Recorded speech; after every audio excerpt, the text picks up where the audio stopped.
الحمدللہ رب العالمین والصلاة والسلام علی سید الانبیاء والمرسلین وعلی آلہ واصحابہ وازواجہ اجمعین الی یوم الدین۔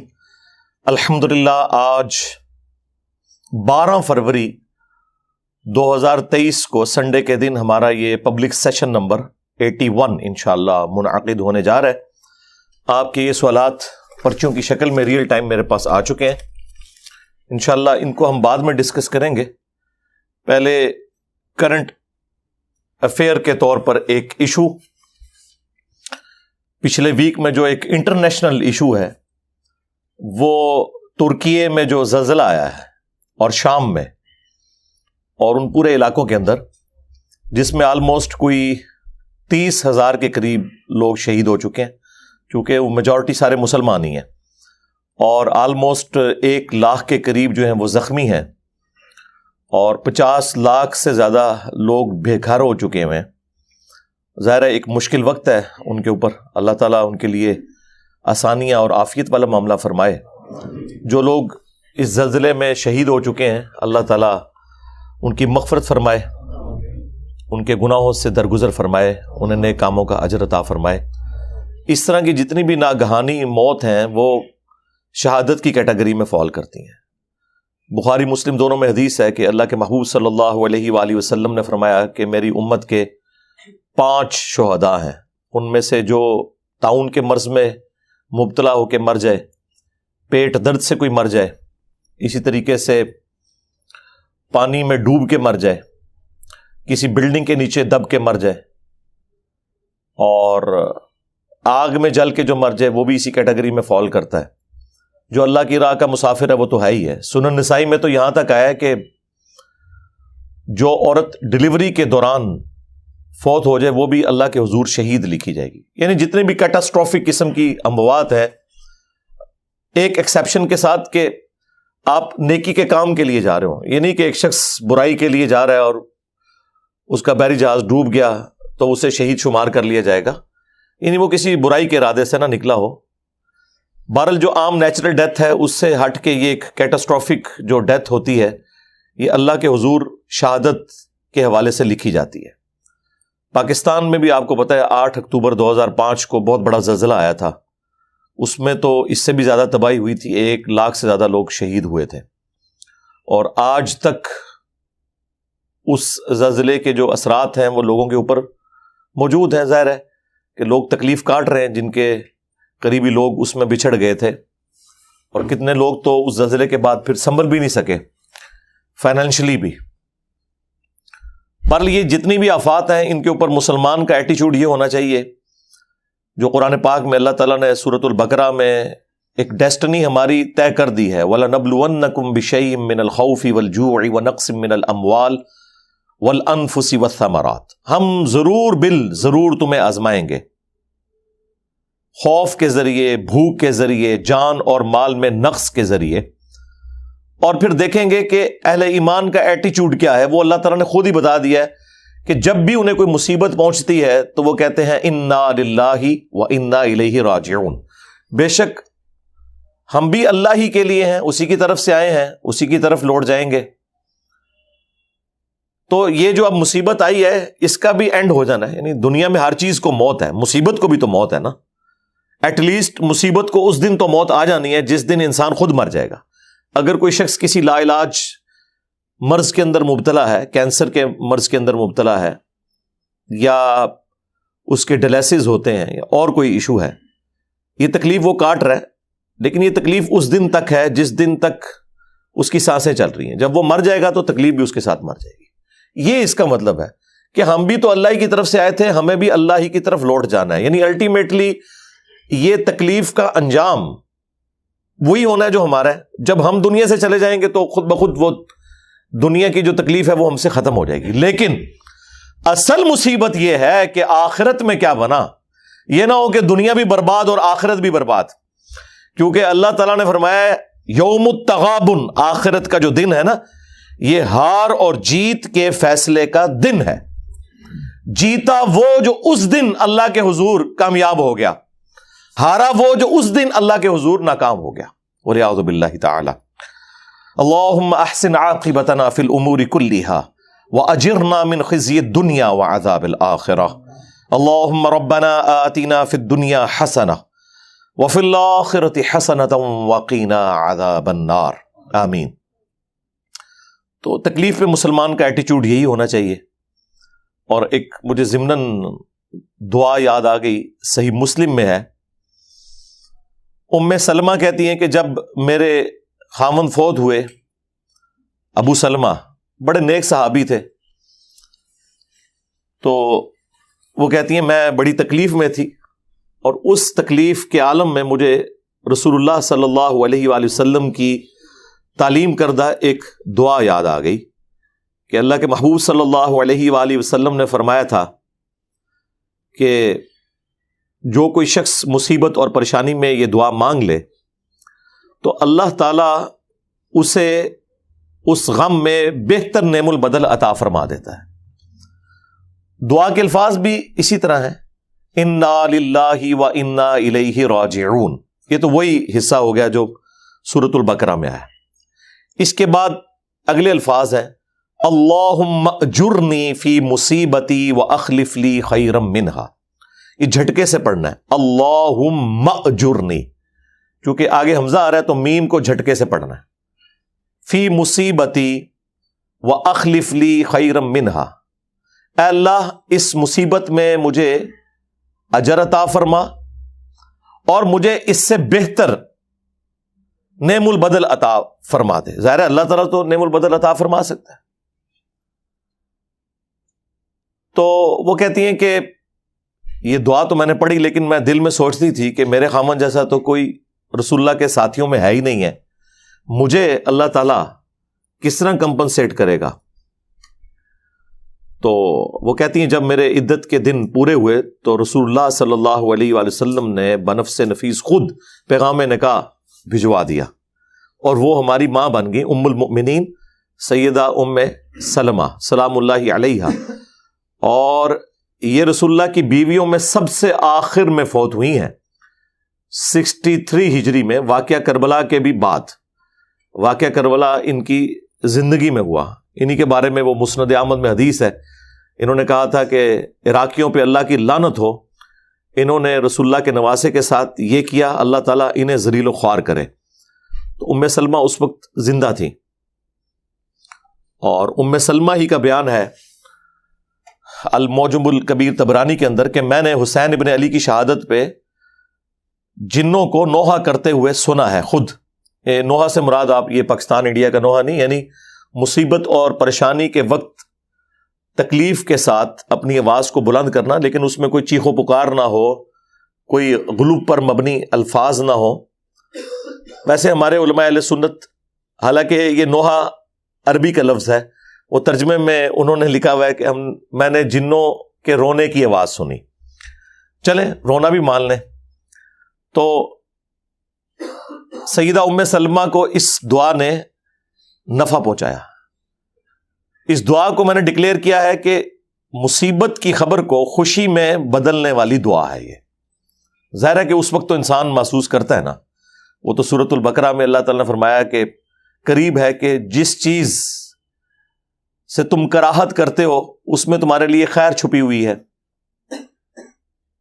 اور قریب ہے کہ جس چیز سے تم محبت کرتے ہو اس کے اندر تمہارے لیے شر چھپا ہوا ہے۔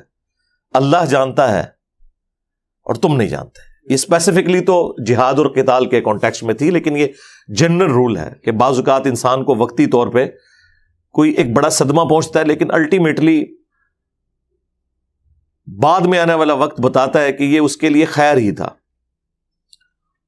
مثلاً جو لوگ تکلیف میں مبتلا ہو کر اللہ کی طرف آ جاتے ہیں، کسی کا جوان بیٹا فوت ہو گیا، کسی کی ماں فوت ہو گئی، کسی کی بہن فوت ہو گئی، کسی کا بھائی فوت ہو گیا، اس کے بعد وہ اللہ کو سیریس لینا شروع کر دے اور اپنی آخرت بنا لے، تو بظاہر جو وہ تکلیف تھی اس کے لیے ہمیشہ کی کامیابیوں کی نوید بن کے آ گئی۔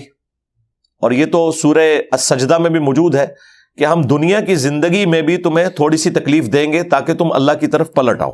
یہ اللہ تعالیٰ کا رول ہے۔ جب سب کچھ ہیپی ہیپی چل رہا ہو نا تو انسان کو خدا کی ضرورت نظر نہیں آ رہی ہوتی۔ انسان جب تکلیف میں آتا ہے اسی وقت انسان کو محسوس ہوتا ہے کہ اللہ میری ضرورت ہے. تو یہ اللہ تعالیٰ نے دنیا میں تکلیف کا سلسلہ اس لیے رکھا ہے. بہرحال بعض اوقات عذاب الہی بھی ہو سکتا ہے، لیکن آج کی ڈیٹ میں وثوق کے ساتھ تو ہم کسی بھی ایکٹیویٹی کو عذاب سے تعبیر نہیں کر سکتے. ظاہر ہے ایک غیبی خبر ہے، میں بھی عذاب ہو، میں بھی یہ آزمائش ہو. لہذا آج کی ڈیٹ میں جو محتاط رویہ یہی ہے کہ اس قسم کی جتنی بھی تکلیفیں آئیں آپ ان کے لیے یہی کہیں کہ اللہ کی طرف سے آزمائش ہے. ورنہ تو انسان اپنے مخالفین کے لیے سمجھتا ہے کہ ان پہ اللہ کا عذاب آ گیا ہے، اور اپنوں کے لیے سمجھتا ہے کہ یہ آزمائش ہے. میرا خیال ہے کہ یہ سب کچھ آزمائش کی کیٹیگری میں ہی فال کرنے میں عافیت ہے، اور اس سے ہمیں لیسن لرن کرنا چاہیے. اس قسم کی جو بڑی اموات ہیں وہ پوری انسانیت کے لیے ایک ڈیٹرنس ہے، ایک تنبیہ ہے کہ اس دنیا میں آپ نے ہمیشہ نہیں رہنا، سب نے مر کے اللہ کے حضور پیش ہونا ہے. یہ اصل میں اس سے ایک لیسن ہے. اکثر لوگ یہ پوچھ رہے ہوتے ہیں جی وہ چھوٹے چھوٹے بچے مر گئے جی ان کا کیا قصور تھا، کتنے جانور مر گئے جی ان کا کیا قصور تھا، زلزلے میں مر گئے، سیلاب میں مر گئے، ٹورنیڈو میں جو ہے وہ اٹھائے گئے، ان کا کیا قصور تھا.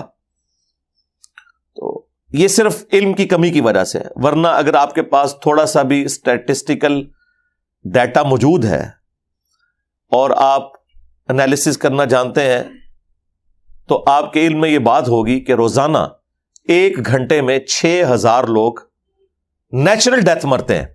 اتنے بندوں نے روزانہ مرنا ہی ہوتا ہے. 24 گھنٹوں میں 1.5 لاکھ، یعنی ہر 24 گھنٹے میں 1.5 لاکھ لوگ مرتے ہیں. 24 گھنٹے میں 1.5 لاکھ سیکنڈ نہیں ہوتے، 1 لاکھ بھی نہیں ہے سیکنڈ. یعنی ہر سیکنڈ میں آلموسٹ آپ سمجھ لیں 2 بندے مر رہے ہیں. لیکن چونکہ وہ پوری دنیا کے اندر مر رہے ہوتے ہیں، وہ ڈیٹا ایک جگہ اکٹھا نہیں ہوتا. تو اگر 1.5 لاکھ بندہ روزانہ مرتا ہے تو اس میں سے آلموسٹ سمجھ لیں 30 سے 40 ہزار تو مسلمان ہوتے ہیں، کیونکہ دنیا کی جو اوور آل آبادی ہے اس کا 4واں یا 5واں حصہ تو مسلمان ہے نا. تو اتنے لوگ تو ویسے ہی روزانہ مر جاتے ہیں، لیکن چونکہ اسکیٹرڈ فارم میں مرتے ہیں لہٰذا ہمیں فیل نہیں ہوتا. کبھی کبھار کوئی مسجد سے کسی کی فوتگی کا اعلان سنتے ہیں تو پتہ لگتا ہے کہ اچھا کوئی بندہ مرا، ورنہ روزانہ 1.5 لاکھ بندہ ویسے ہی مر رہا ہے. تو اس قسم کی جو یکمشت اللہ کی طرف سے ایک ڈیتھ والا ایک سمجھ لیں الارم بجتا ہے نا، وہ پوری انسانیت کے لیے ایک الارم ہوتا ہے کہ تمہیں کسی نے اس پلانٹ ارتھ کے اوپر حالات و واقعات دے کر بھیجا ہے، اور الٹیمیٹلی اس نے تمہیں اپنے پاس بلانا ہے. آن دا ڈے آف ججمنٹ تمہیں اللہ کے حضور اکاؤنٹیبل ہونا ہے. تو سدھر جاؤ. میں اکثر کہتا ہوں کہ ایک گلی میں ہونے والی ٹریجک ڈیتھ ایک محلے کے لیے عبرت ہے، ایک محلے میں زیادہ ڈیتھس اس سٹی کے لیے عبرت ہے. ایک سٹی کے اندر بڑا حادثہ جو ہے وہ ایک پورے صوبے کے لیے، اور ایک صوبے میں ہونے والا حادثہ ایک ملک کے لیے، اور ایک ملک میں بڑا ہونے والا حادثہ جس طرح کہ ترکیے میں ہوا، شام میں ہوا، یہ پوری دنیا کے لیے ایک اللہ تعالیٰ کی طرف سے الارم ہے کہ لوگ اللہ کی طرف پلٹ آئیں. باقی اللہ نے تو اپنی ڈیسٹنی میں پہلے ہی مقرر کیا ہوا ہے کہ جو بھی تکلیف ہے وہ اس نے اپنے ٹائم کے اوپر بھیجنی ہے، وہ نہ آگے ہو سکتی ہے نہ پیچھے. اس حوالے سے یہ جو تکلیف کا سلسلہ ڈیسٹنی اور تقدیر کے ساتھ جڑا ہوا ہے، سورۃ الحدید میں اللہ تعالیٰ نے اس ٹاپک کو بڑا کھول کر بیان کیا، اور اس انداز میں قرآن کی کسی اور سورت میں اس ٹاپک کو بیان نہیں کیا گیا. یہ سمجھ لیں اس کی ایپیکس ہے. آیت نمبر 22 اور 23، سورت نمبر 57 ہے سورۃ الحدید، اور آیت نمبر ہے 22. اعوذ باللہ من الشیطان الرجیم، بسم اللہ الرحمن الرحیم.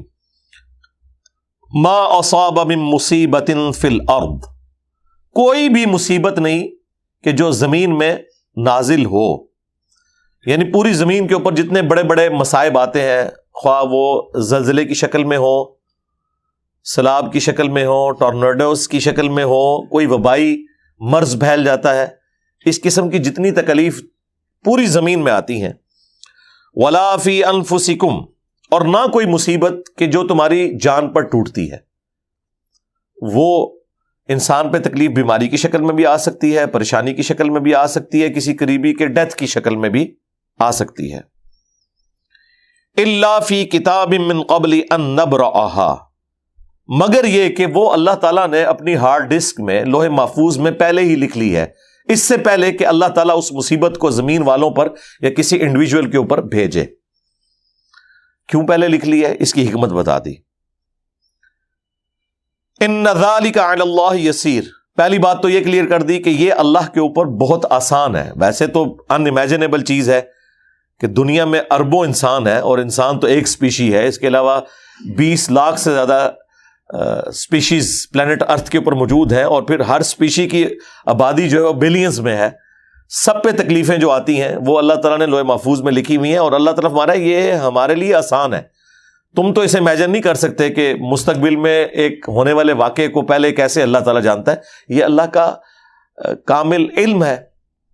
سورۃ الانعام میں تو اللہ تعالیٰ نے یہاں تک فرمایا کہ کوئی پتا بھی کسی خشکی کی جگہ پر یا سمندر میں ٹوٹے کسی درخت سے، یا زمین کی گہرائیوں میں کوئی دانہ پھوٹتا ہے، مگر یہ کہ وہ اللہ کے علم سے، اور اللہ نے پہلے ہی لوح محفوظ میں یہ لکھ لیا ہوا ہے۔ یہ اللہ کا علم اتنا کامل ہے۔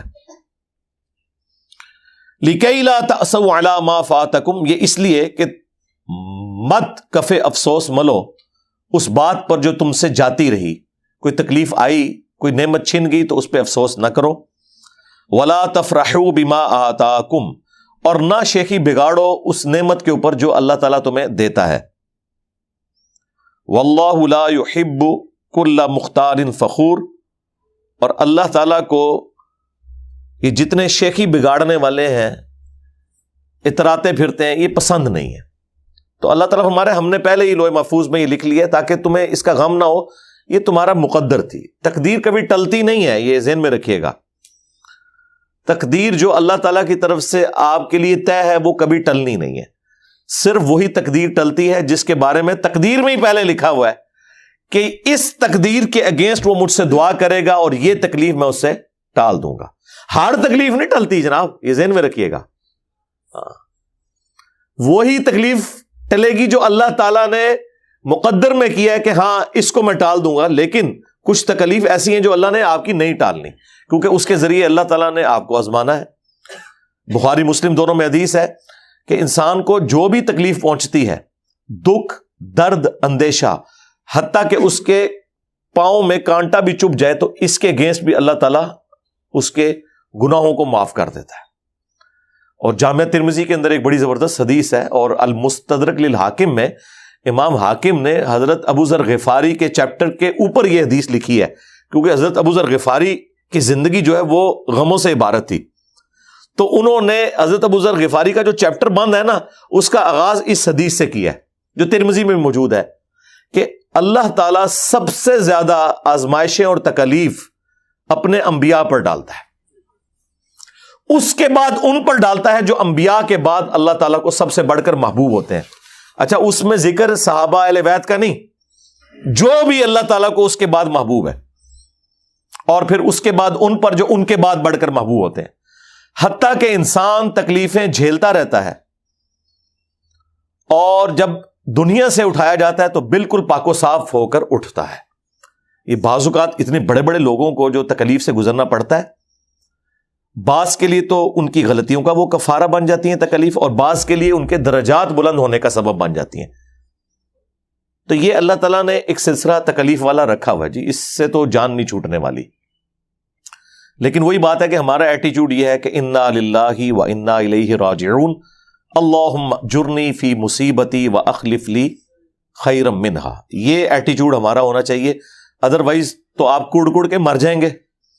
دنیا تو پھر غموں سے عبارت ہے، یہ اللہ تعالیٰ نے ہر شخص کی زندگی میں مختلف غم رکھے ہوئے ہیں، ٹھیک ہے، اور وہ غم اسے آنے ہیں۔ تقدیر میں اس قسم کی جو چیزیں ہیں وہ ٹلتی نہیں ہیں، ہاں کچھ چیزیں جو اللہ تعالیٰ دعا کی برکت سے ٹال دیتا ہے۔ بخاری مسلم میں حدیث ہے کہ جو شخص یہ چاہتا ہے کہ اس کی عمر دراز کر دی جائے اور اس کے رزق میں اضافہ کر دیا جائے، اب یہ دو بڑی چیزیں ہیں، رزق میں ہر چیز ہے، صرف مال و دولت نہیں، اچھی صحت بھی رزق ہے، اچھی اولاد بھی رزق ہے، اللہ کی ہر نعمت رزق ہے۔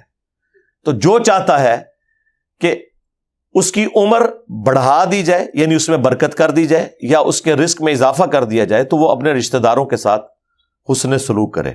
کام بڑا مشکل ہے. تعویذ دھاگے تو لوگ رشتہ داروں پہ کرواتے ہیں, حسن سلوک نہیں کرتے, باہر کے لوگوں کے ساتھ کرتے ہیں کیونکہ جیلسی فیکٹر ہوتے ہی رشتہ داروں میں. شریکہ ہوتا ہے نا, وہ کہتے ہیں نا شریکہ ہے, وہ آپ کے ساتھ وہ چیزیں شریک کر رہے ہوتے ہیں, اس کو ایک کامنلی یعنی وہ چیز جہاں پہ کامن انٹرسٹ آ جاتا ہے وہاں پہ پھر جیلسی فیکٹر آ جاتا ہے. اس لیے کہا گیا کہ جو رشتہ داروں کے ساتھ حسن سلوک, اور ظاہر ہے کہ رشتہ داروں کے ساتھ حسن سلوک کا مطلب یہ تو نہیں ہے کہ صرف 2 میٹھے بول ہی بولنے ہیں, مراد یہ کہ آپ فائنینشلی ان کی ہیلپ کریں. اور آج کے اس پرفتن دور کے اندر تو سب سے بڑا ایشو ہی جو ہے وہ اکانومی بنا ہوا ہے, تو اس قسم کا آپ حسن سلوک کریں تو اللہ تعالیٰ آپ کے رزق میں بھی برکت اور آپ کی عمر میں بھی برکت کرے گا. تو یہ چیز اس بات کا ثبوت ہے کہ تقدیر میں ڈیسیژن چینج ہوتے ہیں. وہ حدیث تو اصول محدثین پہ ضعیف ہے کہ صدقہ جو ہے وہ تقدیر کو بدل دیتا ہے یا مصیبت کو ٹال دیتا ہے, لیکن اس کو یہ سپورٹیو یہ حدیث ہو جاتی ہے بخاری مسلم کی کہ اگر کوئی شخص چاہتا ہے کہ اس کے رزق میں برکت کر دی جائے یا اس کی عمر دراز کر دی جائے تو وہ اپنے رشتہ داروں کے ساتھ حسن سلوک کرے, تو انشاءاللہ تعالیٰ اس کے لیے اللہ تعالیٰ آسانی والا معاملہ کرے گا. باقی دعا کے حوالے سے کبھی بھی بے نیازی نہیں ہونی چاہیے. اللہ تعالیٰ ناراض ہوتا ہے جو لوگ اللہ سے دعا نہیں کرتے. قرآن میں اللہ تعالیٰ نے واضح فرمایا قال ربکم ادعونی استجب لکم, تمہارے رب نے یہ حکم فرمایا ہے کہ اے میرے بندو مجھ سے مانگو میں تمہاری دعا کو قبول کروں گا. ان الذین یستکبرون عن عبادتی, جو لوگ بھی میری عبادت سے تکبر کریں گے, اور عبادت یہاں پہ اللہ تعالیٰ نے دعا کو فرمایا ہے, اور نبی علیہ السلام نے یہی دعا سے ریلیٹڈ جو آیت ہے سورہ غافر کی جسے سورۃ المؤمن کہتے ہیں, یہ آیت نمبر 60, یہ تلاوت بھی کی جو جامع ترمذی میں, سنن ابن ماجہ میں, سنن نسائی میں حدیث ہے. الدعاء هو العبادہ, دعا ہی تو عبادت ہے. پھر حضور نے یہی آیت پڑھی ادعونی استجب لکم ان الذین یستکبرون عن عبادتی, اے میرے بندو مجھ سے مانگو میں تمہاری دعا کو قبول کروں گا. جو لوگ بھی میری اس عبادت یعنی دعا مانگنے سے تکبر کریں گے میں انہیں ذلیل و خوار کر کے جہنم میں داخل کروں گا. یعنی اللہ تعالیٰ ناراض ہوتا ہے اس سے جو اللہ سے دعا نہیں مانگتا. یہ ذہن میں رکھیے گا, دعا آپ نے مانگنی ہے چاہے اس کا رزلٹ جو بھی نکلے. اور یہ بھی یاد رکھیں دعا ہر حال میں قبول ہوتی ہے, لیکن وہ 3 موڈز میں چلی جاتی ہے. وہ جامع ترمذی میں, مسند احمد میں, مشکات میں حدیث موجود ہے کہ دعا کبھی رد نہیں جاتی. یا تو جو آپ نے مانگا ہے وہ آپ کو دے دیا جاتا ہے, یا اس دعا کے بدلے کوئی اللہ تعالیٰ آپ کی تکلیف ٹال دیتا ہے یا آپ کو کوئی اور بہتر چیز دے دیتا ہے, یا پھر وہ دعا قیامت کے دن کے لیے سنبھال کے رکھ دی جاتی ہے, اس کے اگینسٹ نیکیاں ملتی ہیں. کیونکہ دعا خود عبادت ہے نا, تو عبادت کے اگینسٹ نیکیاں تو ملیں گی. تو کبھی بھی دعا خالی نہیں جاتی. ہاں, اس لیے دعاؤں سے اپنے آپ کو بے نیاز نہیں کرنا چاہیے. اللہ تعالیٰ کی ناراضگی کا سبب ہے جو شخص دعا سے کنی کتراتا ہے. اس لیے دیکھیں کہ ہمارے پروفٹ صلی اللہ علیہ وآلہ وسلم کی پوری مبارک زندگی سینٹرڈ اراؤنڈ گاڈ ہے. کسی موقع پر کوئی دعا نہیں چھوڑی. ٹوائلٹ میں بھی گئے ہیں نا تو بخاری میں آتا ہے اللہم انی اعوذ بک من الخبث والخبائث. ہاں, ٹوائلٹ سے باہر نکلے ہیں تو غفرانک, مسجد میں داخل ہوئے ہیں تو دعا, مسجد سے نکلے ہیں تو دعا. ہر موقع کے اوپر اللہ تعالیٰ کو یاد رکھا ہے تاکہ آپ کا ایک تعلق اللہ تعالیٰ کے ساتھ بنا رہے. تو دعاؤں سے اپنے آپ کو کبھی بے نیاز نہیں کرنا. یہ دعا ہماری ضرورت بھی ہے اور اللہ تعالیٰ کی طرف سے حکم ہے, اور ایسا حکم ہے کہ سورۃ البقرہ کی جو آیت نمبر 186 ہے, سورۃ البقرہ میں اللہ تعالیٰ نے کیا ارشاد فرمایا وَإِذَا سَأَلَكَ عِبَادِي عَنِّي فَإِنِّي قَرِيبٌ. اور اے میرے محبوب صلی اللہ علیہ وآلہ وسلم جب میرے بندے آپ سے میرے بارے میں پوچھتے ہیں نا تو آپ فرمائیے کہ میں تمہارے بالکل قریب ہوں. اجیب الدعوۃ الداعی اذا دعان, ہر پکارنے والے کی پکار کو سنتا ہوں جب وہ مجھے پکارتا ہے. لیکن فَلْيَسْتَجِيبُوا لِي وَلْيُؤْمِنُوا بِي لَعَلَّهُمْ يَرْشُدُونَ, انہیں بھی چاہیے کہ وہ میرا حکم مانے اور مجھ پر ایمان لائیں جیسا کہ ایمان لانے کا حق ہے. تاکہ یہ رشد و ہدایت پا سکے. یہ ون وے ٹریفک نہیں ہے. لیکن یہاں پہ اللہ تعالیٰ نے فرمایا کہ میرے اور میرے بندوں کے درمیان کوئی اور واسطہ نہیں ہے, ڈائریکٹ مجھ سے دعا مانگے. وہ ٹھیک ہے, جامعہ ترمذی میں 2 احادیث موجود ہیں کہ جو شخص اللہ کا ذکر اور درود شریف پڑھ کر اللہ کی طرف متوجہ ہوتا ہے, اللہ تعالیٰ اسے کبھی محروم نہیں لوٹاتا. وہ تو دعا کا پروٹوکول ہے کہ آپ نے پہلے اللہ کی حمد کرنی ہے, اس کے بعد درود شریف پڑھنا ہے. لیکن خالق اور مخلوق کے درمیان کوئی اور واسطہ نہیں ہے. اس حوالے سے ہر شخص اللہ تعالیٰ سے ڈائریکٹ دعا کر سکتا ہے. اس کو ہمارے استاد ڈاکٹر اسرار صاحب کہا کرتے تھے یہ انسانیت کا میگنا کارٹا ہے. وہ گریٹ برٹن جو تھی نا امپائر, ان کے جو کنگز تھے نا, انہوں نے جو اپنا آئین تھا نا اس میں میگنا کارٹا رکھا تھا کہ ہر رعایا میں سے شخص اپنے حکمران سے جا کے سوال کر سکتا ہے. تو یہ انسانیت کا میگنا کارٹا ہے. وَإِذَا سَأَلَكَ عِبَادِي عَنِّي فَإِنِّي قَرِيبٌ. اور نہج البلاغہ میں مولا علی علیہ السلام کی ایک نصیحت ہے اپنے بیٹے حسن ابن علی کو, اور وہ کلیئر کٹ شرک کا دروازہ اکھاڑ کے رکھ دیتی ہے کہ اے میرے بیٹے, جب بھی تو نے مانگنا ہے تو اللہ ہی سے مانگنا ہے. یاد رکھنا حسن, اللہ نے اپنی بارگاہ کے لیے کوئی دربان بھی مقرر نہیں کیا ہوا کہ جس سے اجازت لے کے تم نے اللہ کے پاس جانا ہے. یہ مولا علی مولا حسن کو نصیحت کر رہے ہیں, اور دیکھ لیں ان کے نام کے اوپر لوگ یا علی مدد کہہ رہے ہیں. مولا علی تو بری ہیں اس شرک سے جو لوگوں نے ان کی طرف منسوب کیا, جس طرح عیسیٰ ابن مریم بری ہیں اس شرک سے جو لوگوں نے ان کی طرف منسوب کیا. یعنی مولا علی تو اپنے بیٹے کو کہہ رہے ہیں کہ کوئی دربان بھی نہیں ہے اللہ کا, جب بھی دعا کرنی ہے اسی سے کرنی ہے. تو مولا علی نے تو نہیں کہا کہ تو نے میرا بیچ میں واسطہ ڈال لینا اپنے باپ کا یا اپنے نانا کا. کوئی نہیں. کوئی ایک آیت, کوئی ایک حدیث ایسی نہیں موجود, نہ سنیوں کے ہاں نہ شیعہ کے ہاں, جس میں ہو کہ آپ نے بیچ میں بندہ کوئی اس طریقے سے داخل کرنا ہے. ہاں, وسیلہ اور توسل کے طور پر آپ کسی نیک آدمی سے دعا کروائیں وہ الگ بات, وہ تو آپ کروا سکتے ہیں, لیکن اللہ اور مخلوق کے درمیان کوئی واسطہ اس حوالے سے کوئی نہیں ہے. قرآن کی ساری دعائیں ربنا سے شروع ہوتی ہیں. ہاں وہ ٹھیک ہے, بخاری میں حدیث ہے 1010, مشکات میں موجود ہے. سیدنا عمر کہتے ہیں کہ اے اللہ, جب تک تیرے نبی ہم میں موجود تھے, انا کننا نتوسل الیک بنبینا, بے شک ہم پہل تیرے نبی کے ذریعے تیری طرف توسل اختیار کرتے تھے. ہم تیرے نبی کے چچا کو اب لے کے آئے ہیں, ان کی دعا کی برکت سے بارش نازل فرماتے ہیں. لیکن دعا انہوں نے بھی اللہ سے کی ہے, یہ ذہن میں رکھیے گا. اور یہ باتیں جب آپ مسلمانوں کو بتاتے ہیں تو مسلمانوں کا گیر کیسا الٹا لگا دیا علماء سو اور شیاطین نے, جو انسانی شکل میں ممبروں پہ اکثر پائے جاتے ہیں کہ جی اچھا جی اب اللہ سے ہی مانگنا ہے تو روٹی پھر امی سے نہ مانگے. اندازہ کریں, یہ قرآن کا مذاق اڑا رہے ہوتے ہیں ایاک نعبد و ایاک نستعین کا. یار اس کا یہ مطلب کب سے تھا, حالانکہ ان کو بھی پتا ہے. یہ قرآن میں آیت ہے وَتَعَاوَنُوا عَلَى الْبِرِّ وَالتَّقْوَى وَلَا تَعَاوَنُوا عَلَى الْإِثْمِ وَالْعُدْوَانِ, نیکی اور پرہیزگاری کے کاموں میں ایک دوسرے کی مدد کرو اور برائی میں الگ رہو. یہ دنیا کو اسباب سے اللہ نے جوڑا ہے. دنیا میں یہ نہیں ہونا کہ آپ نے 100 دفعہ بسم اللہ شریف پڑھی ہے تو آپ کا پیٹ بھر جائے گا, اور 100 دفعہ درود شریف پڑھیں تو پیاس ختم ہو جائے گی. نہیں, اسباب کے ساتھ جوڑا ہے. لیکن جو دعا ہے وہ خاص اللہ کے ساتھ ہے. اَمَّن يُجِيبُ الْمُضْطَرَّ إِذَا دَعَاهُ, یہ وہ آیت ہے سورۃ النمل کی آیت نمبر 62 جو شیعہ کے صبح شام کے اذکار میں. ترجمہ نہیں پڑھتے. جنہوں نے ترجمہ پڑھا ہمارے اسٹوڈنٹس نے اللہ کے فضل سے شرک چھوڑ دیا. بھلا بتاؤ تو کون ہے جو مصیبت اور پریشانی میں گھرے ہوئے شخص کی فریاد کو سنتا ہے, وَيَكْشِفُ السُّوءَ, اور اس سے اس کی تکلیف کو دور کر دیتا ہے, وَيَجْعَلُكُمْ خُلَفَاءَ الْأَرْضِ, اور زمین پر تمہیں اگلوں کا خلیفہ کرتا ہے.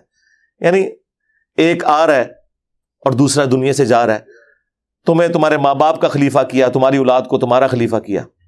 اِلَٰهٌ مَّعَ اللَّهِ, کیا اللہ کے ساتھ کوئی اور معبود بھی ہے؟ قَلِيلًا مَّا تَذَكَّرُونَ, بہت کم ہی نصیحت حاصل کرتے ہو. یعنی اللہ تعالیٰ فرما رہا ہے کہ جو شخص اللہ کے سوا کسی اور سے دعا کرتا ہے گویا کہ اسے معبود بنا لیا اس نے. بارش کون برساتا ہے؟ اللہ. ڈیوٹی کس کی ہے؟ فرشتوں کی. بارش اگر ہم نے فرشتوں سے مانگ لی تو مشرک. نبی علیہ السلام تو بخاری مسلم میں آتا ہے صلاۃ الاستسقاء پڑھتے تھے, بارش کی نماز اور دعا اللہ سے مانگتے تھے. کبھی کسی کو خیال نہیں آیا کہ یار فرشتوں کی ڈیوٹی لگی ہے. کہتے ہیں بزرگوں کی ڈیوٹیاں لگی ہوئی ہیں. فرشتوں کی نہیں ڈیوٹیاں لگی ہوئی. اور سب سے بڑا بزرگ اگر پلانٹ ارتھ پہ کوئی ہے نا وہ سورج ہے. یہ اتنا بڑا میں نے ان کو پھکا دیا ہے کہ سب سے بڑا اگر کوئی مشکل کشا ہے نا دنیاوی اسباب میں، کہتے ہیں دیکھیں جی اگر ایک پیناڈول کی گولی مشکل کشا ہو سکتی ہے تو ہمارے بابے کیوں نہیں مشکل کشا ہو سکتے؟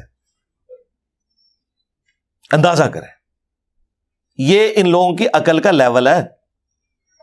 سرکاری پیناڈول کی گولی تو چھوڑ دیں، سب سے بڑا جو مشکل کشا ہے نا یہ سورج ہے. سورج اگر نہ ہو تو نہ زمین کے اوپر موسم بدلیں، نہ ہوائیں چلیں، نہ بارش ہو، نہ ہماری فصلیں پک کر تیار ہوں. اٹ مینس کہ دنیا پہ کوئی بھی جاندار زندہ نہیں رہ سکتا اگر سورج نہ ہو. تو کیا ہم سورج کو پکارتے ہیں؟ کبھی کسی کو وام بھی آیا کہ سورج کو پکارنا ہے؟ تو سپوز اگر کسی کی ڈیوٹی بھی لگی ہوئی ہو تو آپ نے اس کو پکارنا تو نہیں ہے، پکارنا تو آپ نے اللہ کو ہے. یہ ایک مسلمان کا بنیادی عقیدہ ہے جو اسے مرتے دم تک سمجھانا پڑتا ہے اور بڑی شرم آتی ہے. اس کی وجہ یہ ہے کہ قرآن چونکہ انہوں نے پڑھا نہیں ہے تو پھر غلط چیزیں منسوب کریں گے اپنے بزرگوں کی طرف، بابوں کی طرف.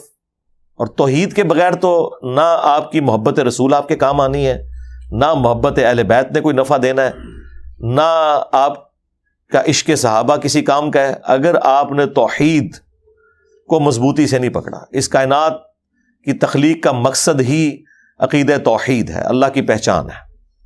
بالکل اگر یہ نہیں ہے تو باقی ساری چیزیں ختم ہیں. انبیاء دنیا میں کس لیے آئے ہیں؟ ویسے تو فخریہ بتایا جاتا ہے کہ جی وہ حضرت حسین ابن علی جو ہیں وہ کربلا میں بھی نماز پڑھ رہے تھے. اچھا تو آپ نے 10 محرم کو نماز نہیں پڑھنی، باقی سارے کام کرنے. جی مولا علی بھی فجر کی نماز کے لیے جا رہے تھے تو شہید ہوئے. تو مولا علی کے غم میں آنسو تو بہانے ہیں لیکن جس نماز کے لیے وہ جا رہے تھے وہ نہیں پڑھنی. تو یہ کون سا عشق اہل بیت ہے؟ یہ کون سا عشق رسول ہے کہ آپ ان تعلیمات کو چھوڑ کر اپنے بابوں اور فرقوں کے بزرگوں کی بتائی ہوئی تعلیمات کے پیچھے چلنا شروع کرتے ہیں؟ تو بات شروع ہوئی تھی وہ ترکیے کے زلزلے سے. ظاہر ہے دل تو دکھتا ہے ہمارا. بخاری مسلم دونوں میں حدیث ہے، اللہ کے محبوب صلی اللہ علیہ وآلہ وسلم نے فرمایا کہ تمام دنیا میں جتنے بھی مسلمان ہیں وہ ایک جسم کی مانند ہیں، باہمی اخوت میں، بھائی چارے میں، محبت کے اندر. اگر جسم کے کسی ایک حصے کو تکلیف ہو تو پورا جسم اس تکلیف کو محسوس کرتا ہے. اور مسلم شریف میں تو یہاں تک الفاظ ہیں کہ اگر آنکھ میں تکلیف ہوتی ہے تو پورا جسم رات کاٹ کے گزارتا ہے. یعنی ظاہر ہے کہ یہ اللہ تعالیٰ نے ایک نیچرل اس طرح کا رکھا ہے اور یہ ہمارے ایمان کا ایک تقاضا بھی ہے نا جی کہ ہم، بخاری مسلم میں حدیث ہے کہ اللہ کے محبوب صلی اللہ علیہ وآلہ وسلم نے فرمایا کہ مؤمن وہ ہے کہ جو اپنے لیے پسند کرتا ہے وہی اپنے بھائی کے لیے پسند کرے. تو ہم کبھی بھی اپنے لیے نہیں پسند کرتے کہ ہماری فیملی اس طریقے سے روڈوں پہ آ جائے ایک تکلیف کی وجہ سے، لیکن ظاہر ہے ایک تکلیف سے وہ گزر رہے ہیں. ہمیں اپنے اینڈ پہ ان کے لیے دعا بھی کرنی چاہیے. اور جو لوگ صاحب ثروت ہیں ان کا کام ہے کہ جو این جی اوز ایمانداری کے ساتھ اس حوالے سے کام کر رہی ہیں، جس طرح جماعت اسلامی کی الخدمت فاؤنڈیشن پوری دنیا میں جہاں کہیں بھی مسلمانوں پہ برا وقت آتا ہے، چاہے برما کے مسلمانوں پہ، کشمیر کے مسلمانوں پہ، شام میں، عراق کے اندر، اور ابھی اس حوالے سے بھی ان کی ایڈورٹیزمنٹ چلنا شروع ہو گئی ہیں ٹی وی چینلز کے اوپر، شام اور ترکیے کے حوالے سے. تو ان لوگوں کو آپ اس حوالے سے سپورٹ کریں تاکہ آپ کا جو دیا ہوا مال ہے وہ اللہ کی راہ میں صحیح جگہ پہ لگ جائے. زکوٰۃ میں سے دیں اور ردی مال نہ بھجوائیں، زکوٰۃ میں سے نکالیں. اور اگر کسی کی زکوٰۃ ختم ہو گئی ہے تو وہ اگلے سال کی ایڈوانس بھی نکال کے دے سکتا ہے. تو جو لوگ دے سکتے ہیں وہ ضرور دیں، اس میں پیچھے نہ ہٹیں. دعاؤں میں تو ہم نے یاد رکھنا ہی ہے، وہ تو ایک مسلمان کا حق ہے کہ دوسرے کو یاد رکھے. وہ تو مسلم شریف میں بڑی زبردست حدیث ہے کہ جو شخص اپنے بھائی کی غیر موجودگی میں اس کے لیے دعا کرتا ہے نا تو اللہ تعالیٰ ایک فرشتہ مقرر کر دیتا ہے جو اس کی دعا پہ آمین بھی کہتا ہے اور کہتا ہے یا اللہ جو کچھ یہ اپنے بھائی کے لیے مانگ رہا ہے نا تو بھی اس کو یہی کچھ عطا کر دے. تو دعا کرنے میں ہمارے اپنے لیے بھی ایک فائدہ ہے، وہ ہمیں دعا کرنی چاہیے. اینڈ پہ میں دوبارہ سے دعا کروں گا ان تمام لوگوں کے لیے جو اس میں شہید ہوئے کہ اللہ تعالیٰ ان کی مغفرت فرمائے، اور جو اس میں زخمی ہیں جلد از جلد اللہ تعالیٰ انہیں شفا دے، اور جو لواحقین ہیں انہیں اس تکلیف پر صبر دے، اس صبر کے اوپر اجر عظیم عطا فرمائے۔ صلو علی محمد و آل محمد، اللہم صلی علی محمد وعلی آل محمد واصحاب محمد وازواج محمد اجمعین الی یوم الدین، آمین۔